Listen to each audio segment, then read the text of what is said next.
company policies are shown to your inductees during their induction, and company policies are also displayed on self-registration portals.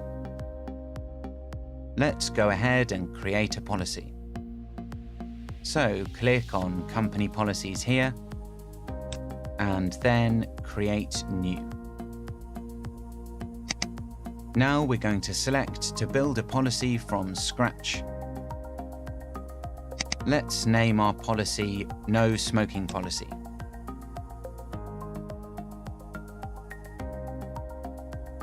And then click Create. We can create multiple slides and attach images and video links.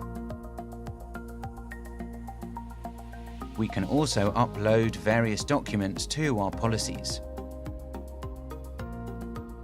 Copy and paste your existing content into general information, and we've just created our first policy. You can create as many policies as required.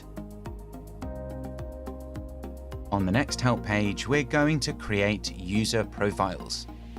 Thanks for watching and happy inducting.